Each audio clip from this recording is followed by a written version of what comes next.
Hello, everyone. Is it working? It is working. Okay. Hi. Take it away. Hello, everybody. Yeah, it's working. It's fussy. Yeah, it's a little fussy. Hello, Pam. Pam's fam, one of our Surfer favorite Girl, humans. Vanna G, Mike, Samantha. Hi, guys. Now that I found And this channel, I gals. look forward to it every day. Lifts my spirits hearing about Disney. Vanna G, I am so glad to hear. Thank you so much for that. Those kind words. It is Wednesday, April 22nd. It is Earth Day. Earth Day. It is National Jelly Bean Day, and it is also 247 days until Christmas. Of course, Christmas is a big day for us around here. If you missed it, we talked all about Christmas ornaments when we also discussed how the fact that PTV loves Hallmark. That was on our Monday show on PTV Live. Hi, Hello, Amy. Welcome to the stream.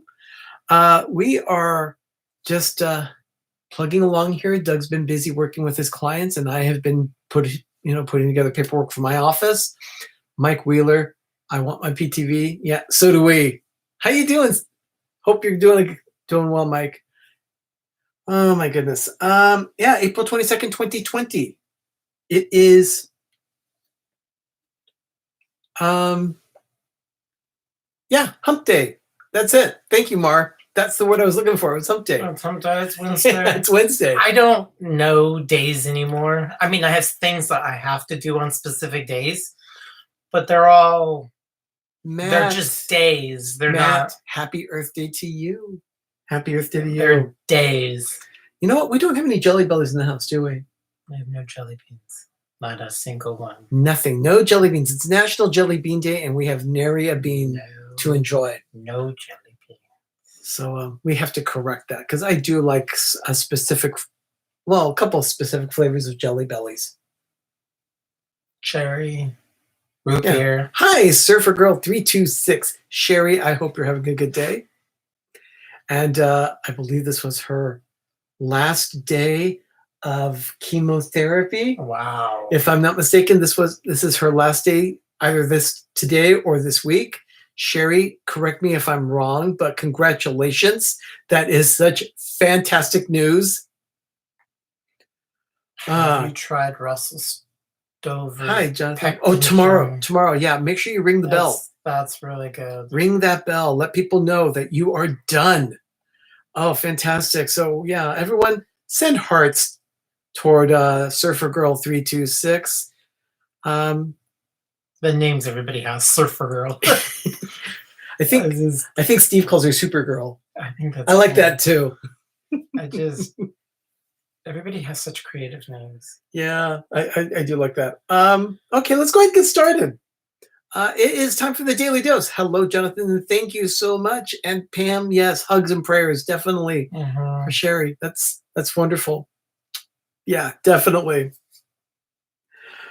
Oh my goodness, 1962 on this day. 1962. It was an Easter Sunday, and on this day at Disneyland in 1962, they did a hot air balloon lift.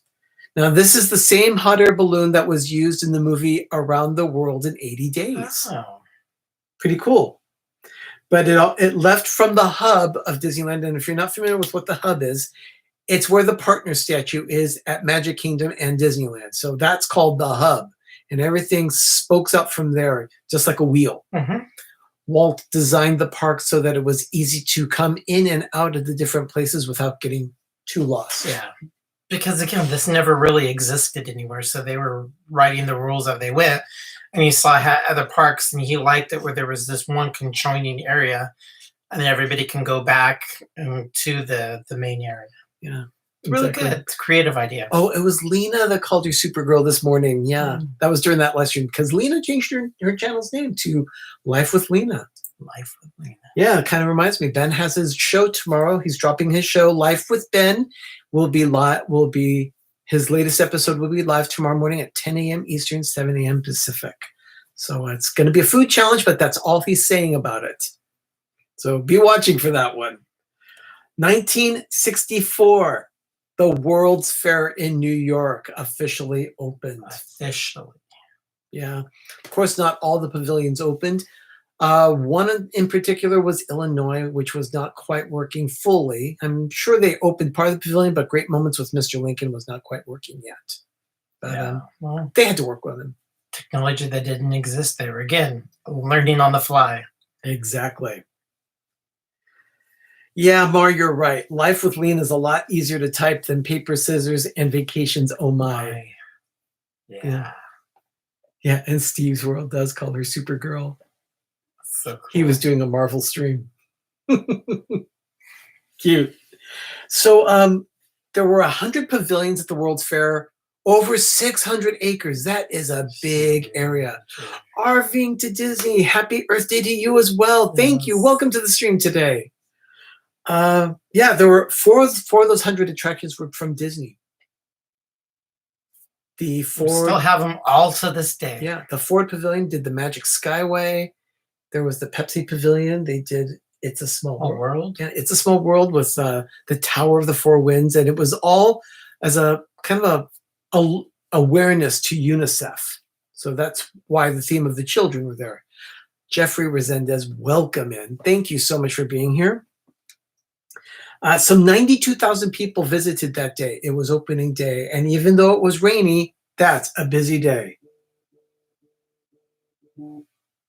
Sorry, I just had a phone call come in, so I had to decline the call, but I'll call her back. It's a coworker. I'm on a break. Pepsi Cola, General Electric, they had the Progress Land, which was, do you remember that one? Carousel of Progress. Walt Disney's Carousel of Progress. In Illinois did, like I said, Lincoln, but it wasn't sponsored by corporate. So yeah, GE, PepsiCo, and Ford. Alyssa Stenberg, welcome. Hello. Shelley Starwalker, hello there. How are you? Myers and the Mouse. Hi. I think I just saw an alert that Mama's going to be going live in about half an hour. So at 3:30 our time, 6:30 Eastern, I think Mama Mouse is going live. So make sure you check into Mama Mouse's channel at 6:30 Eastern. So that's cool. Yeah, that's cool. So yeah, by the way, on It's a Small World, they put together that attraction in all of about 9 months. 9 months from concept to full execution. That's wild. He denied it, and they kept on begging and begging and begging him, and finally it just said, well, if I get this, I get this, and you pay for this, and you get this. We should do a video about that. It's a very fascinating story, that because they wouldn't let go, and finally he relentless. But when he came back to Burbank to say, we have one more pavilion, let's just say Imagineering was very much not happy with the guy. Yeah, they were really pissed at Walt because they were already working his people to the bone.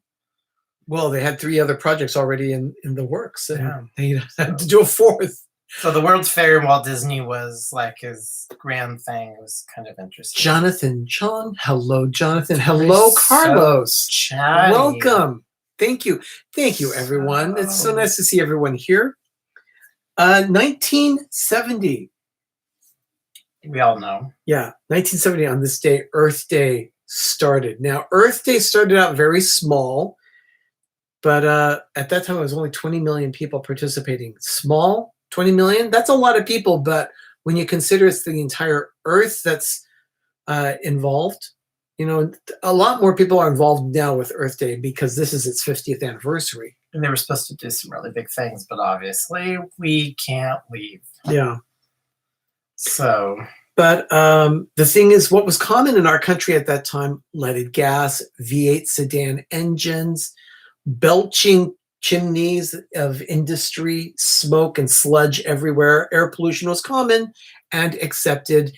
It was just part of progress, they said.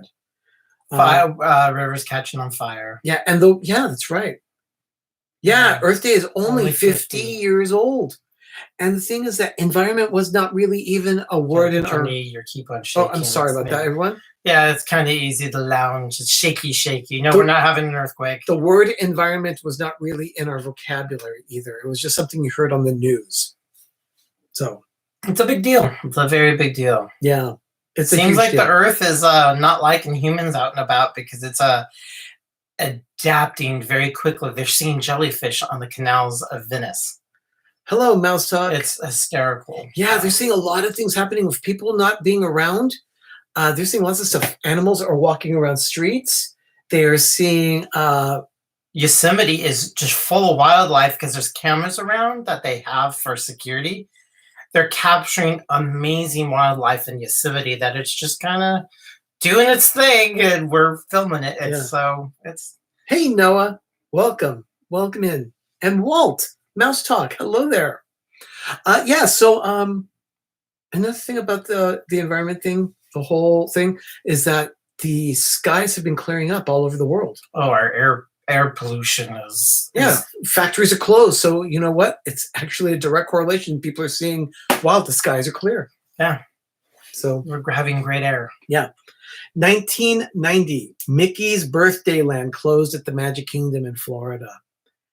And Mike Whaler says Venice jellyfish are swimming through the canals. That's very weird. Yeah. Very weird.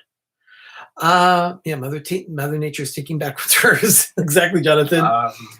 So by the way, Birthday Land closed on this day, but it later reopened as Mickey's Starland, and then eventually became Mickey's Toontown Fair. And of course, that all disappeared when they tore it down to do the new Fantasyland. And now we have places like, Dumbo's Flying Elephant, the circus, that whole area there.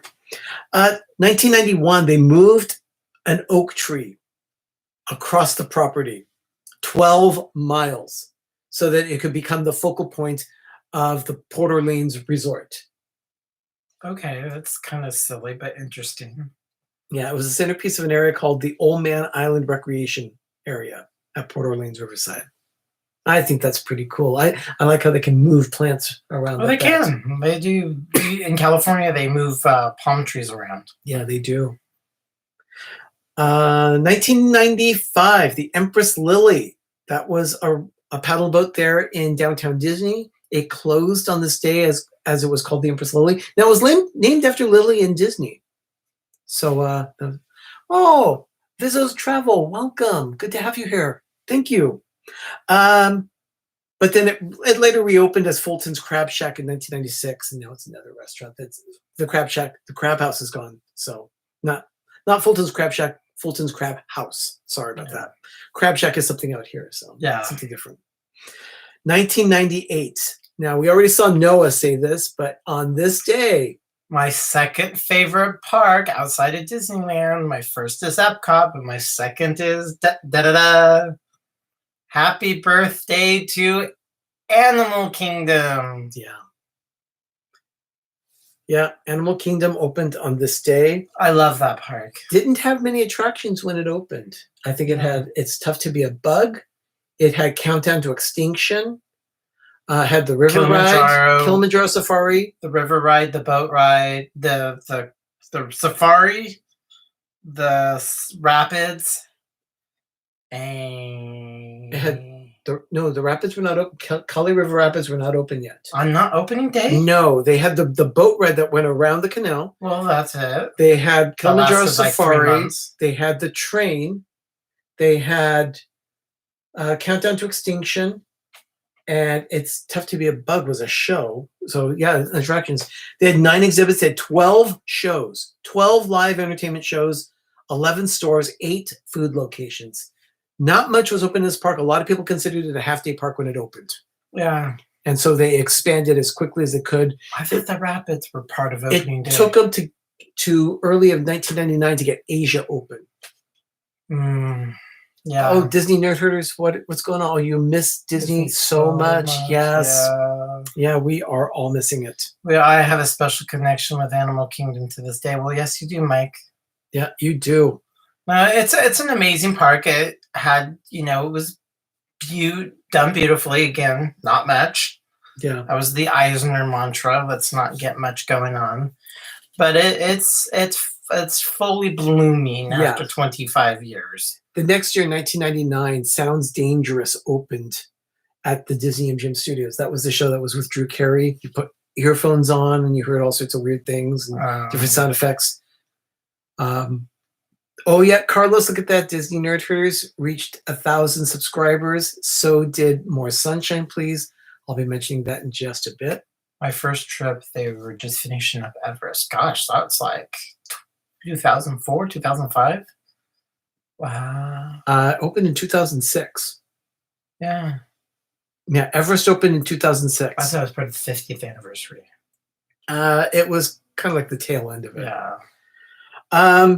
2004 at DCA, that's Disney's California Adventure, they had kind of a pre-opening celebration for the Tower of Terror. It was a dinner that was in the lobby, but the ride was not open yet. No attraction open yet at that point, because that didn't open until May of 2004. Yeah. But they had a dinner in the attraction where you could sit in the lobby. It cost a lot of money. Yeah. Of course, everything costs a lot of money. No. 2008, Disney's Animal Kingdom was celebrating 10 years. Mike was a part of that celebration, if I'm not mistaken. Mike Wheeler. You were there for the 10th anniversary, were you not? I think you were. They changed the name of their conservation fund from the Disney Wildlife to Disney Worldwide Conservation on that day. And that was so that it could be more encompassing, including ecosystems and community conservation, instead of just regarding wildlife, which was the main focus when it first started. And then in 2009, to celebrate Earth Day, Disney had started their new film series, Disney Nature. It's a whole new label. So it's been going on for 11 years. 11 years. And each year they put out a movie, so they should have 11 movies. Or 10. 12 now, I believe. Oh, they probably put a couple out the same year. I remember that. Yeah, there should be 12 now. So on this day in 2009, they released the film Earth, and it was narrated by James Earl Jones. And then finally, last year on this day, Avengers Endgame had its world premiere at the Los Angeles Convention Center. It's an odd place to do it, but they set up a huge screen, lots of displays and things like that for the whole show, for the whole shebang. They set up a 70-foot screen for that movie. That's huge. Mm-hmm. That is huge. They did Dolby Vision projectors and Dolby Atmos sound system. The regular release was April 26th, so 4 days later they did it. But it's just the fancy premiere where they had the red carpet for everyone and big displays and things. That was on this day in 2019, just last year, for Avengers Endgame. And it made a bazillion. Yes, it did. $1 bazillion. I think it's their biggest biggest Marvel movie. Yeah, I think so. It was huge. Made lots and lots of money. Honestly, we haven't seen it yet. We haven't sat down and seen all of our Marvels. Yeah, moderators, thank you so much for your help today. I really appreciate your help there. Also, my support channels. We have that whole network of 5 channels here. We have Two Real Geeks, D&G Explorers, The Orlando Guy, Rob Fuzz, and More Sunshine Please. More Sunshine Please. Next time you see Jim, congratulate him on 1,000 subscribers. And here today, we also have the Disney Nerd Herders here. Wow. They also hit 1,000 subscribers. They were in a race to see who could get there first to that total of 1,000. They both hit it. Just within hours of each other. That's so, cool. yeah. So congratulations to both channels on hitting 1,000 subscribers. And Ben is here. Hi, Ben. What is he doing now? Probably taking a break. How you doing, Ben? Hope all is well with you. It's been a busy day around here. But yeah, speaking of Rob Fuzz, he has a premiere happening in less than half an hour now on his channel. He's going to be showing a show that actually he recorded just a month after Animal Kingdom opened. He recorded the show It's Tough to Be a Bug in May of 1998. And he's got a bit of that to show in a video that he's premiering in just 25 minutes on his channel. So if you've got an opportunity, check him out. And if not, go check it out after the live stream, because I believe Mama Mouse is going to be going live in about 10 minutes or so. So everyone, that's about all I have for the Daily Dose for Yeah, today. this big old nice Animal Kingdom open. It's an amazing park. My second favorite park. Yeah. I have to finish off some work here today, but as soon as I do that, I'll be able to maybe have some fun in the kitchen, do something. Yeah, I got some phone calls to make. Yeah. So in the meantime, everyone, I hope you're all having a great day. I know I've enjoyed this time that we've spent together. Thank you, everyone, for being here. We love our village very much. We do not take you for granted. No, It's always a pleasure to have you and to discuss history with you. Everyone, thank you so much for being here. We'll be back tomorrow with another edition of the Daily Dose. And Ben will be Life with Ben drops tomorrow morning at 10 a.m. Eastern, 7 a.m. Pacific. So be paying attention to that here on Pepper Tree Villa. I gotta make the thumbnail. Yeah, that's right. Doug's got to make a thumbnail. In the meantime, everyone, have a magical evening and have a great, big, beautiful tomorrow. See you tomorrow with Bye, another edition everybody. of the Daily Dose of Disney. Bye.